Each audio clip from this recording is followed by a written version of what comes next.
Love is like the umbrella that everything else is under.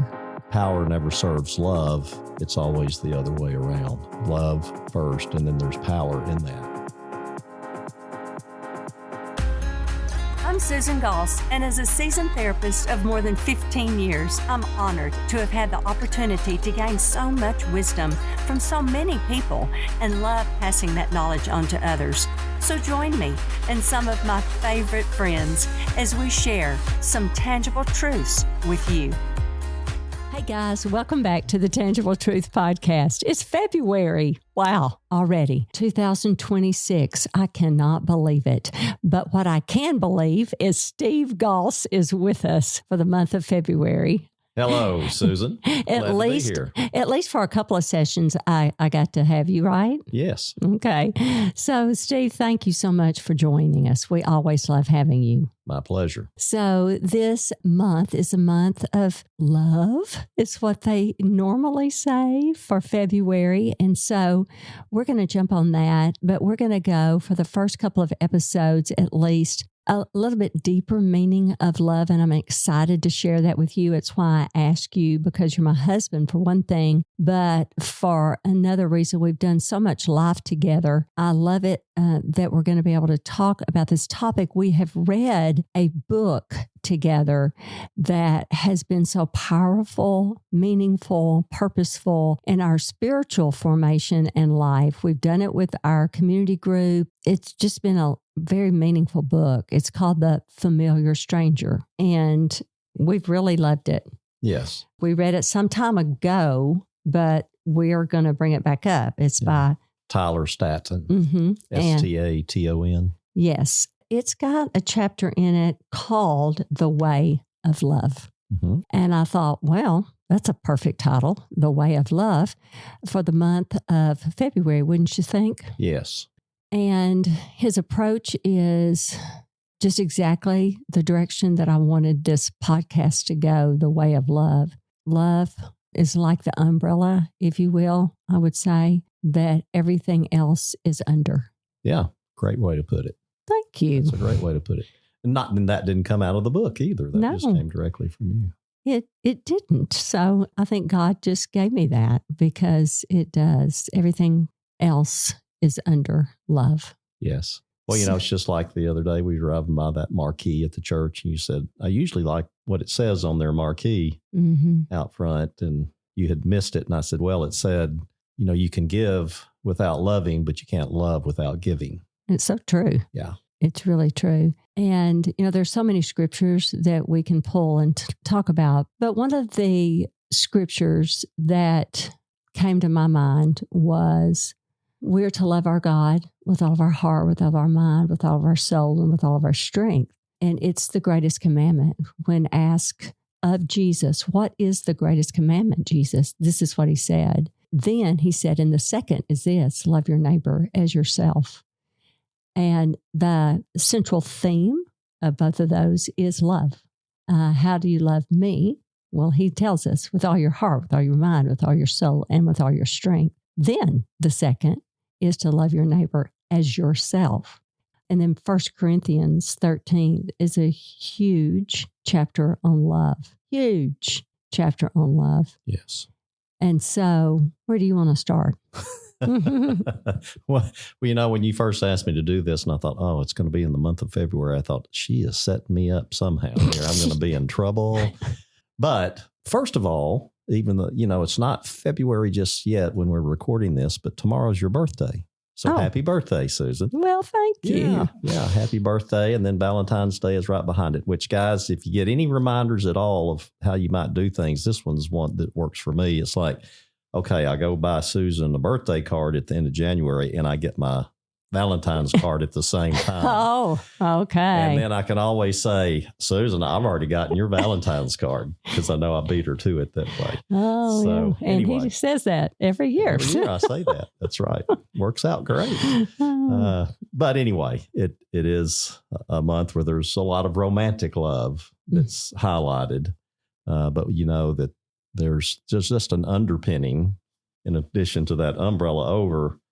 It's the underpinning for everything. And one of the points he was making that, Jesus Jesus never, performed miracles or taught or anything without there really being that underpinning of love. And that's what he was also encouraging his followers to do. And he was making the point, because the book's about the Holy Spirit mostly, but he's just saying to them and to us, there may be miracles and signs and wonders and prophecy and teaching and all these things to do, but it needs to come out of a heart of love. Mm-hmm. Power never serves love. It's always the other way around. Mm-hmm. Love first, and then there's power in that.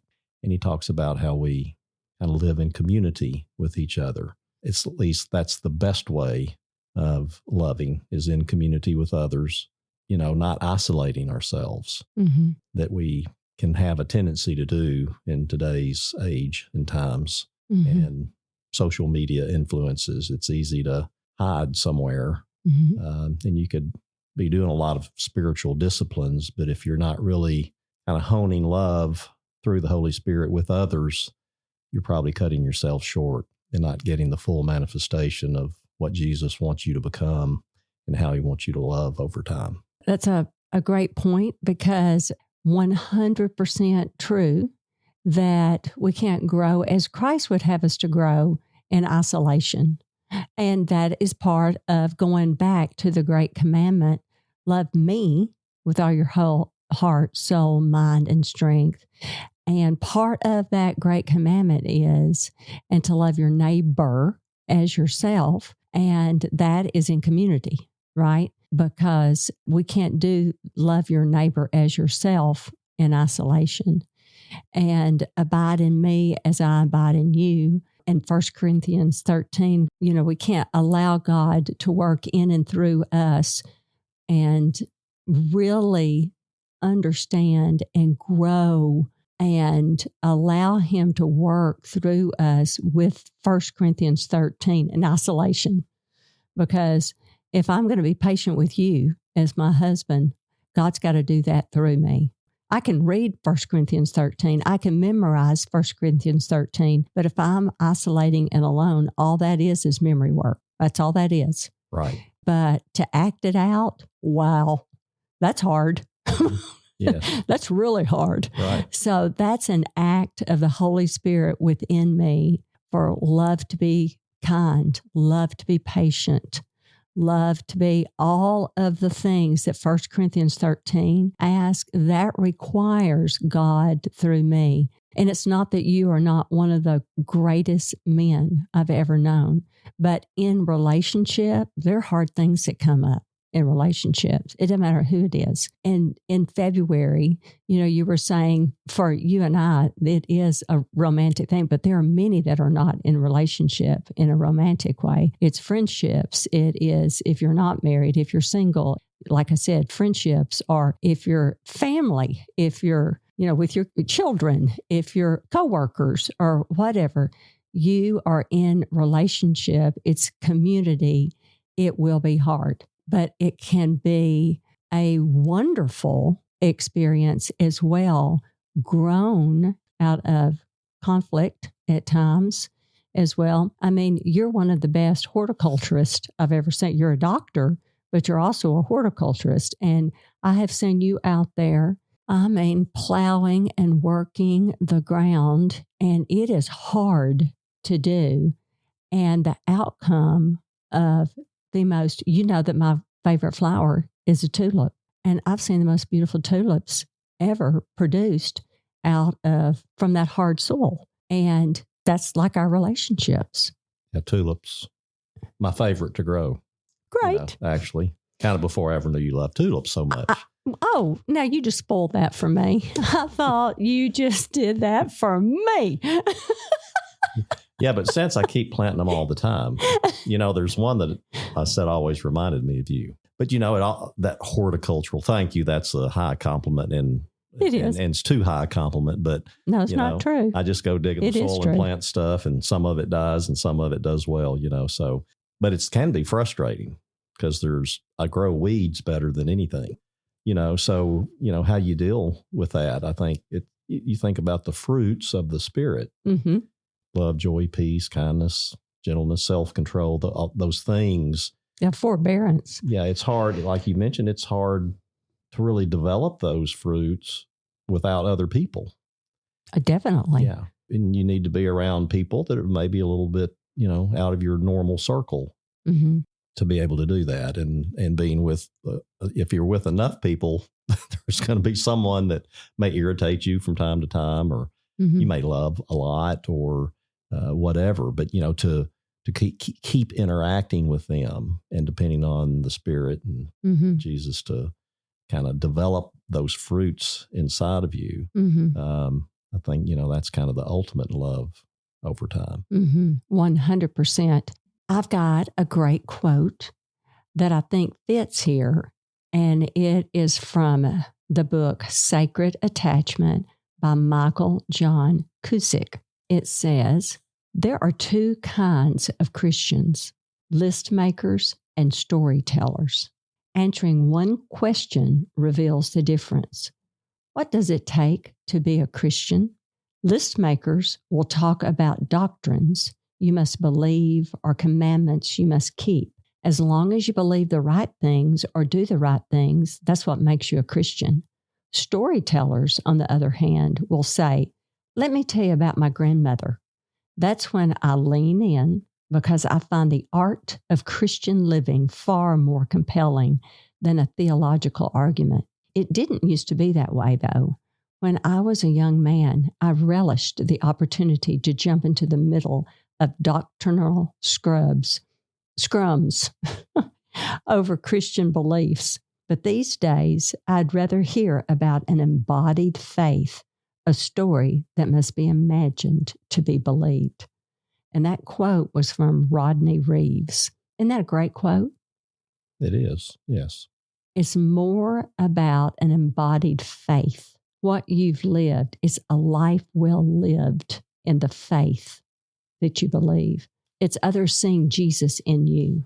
So I think that fits here about what we're talking about. Yeah, it's love embodied and expressed. It is 100%. And that's why I thought this quote fits so well. It's what I was saying. Like, I could memorize 1 Corinthians 13 and repeat it to you in isolation, but unless I live it around people, nobody's going to believe.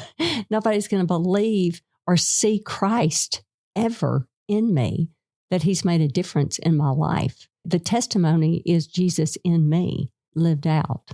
Well, we're just about to run out of time. So before we get started on the next topic, I'm going to wrap this one up. So hang on, listeners, because you don't want to miss the second episode, because I love where we're going with this, the way of love.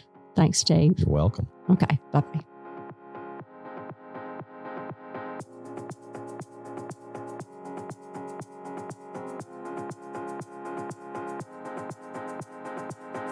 Thanks for listening to the Tangible Truth Podcast, part of the KLRC Podcast Network.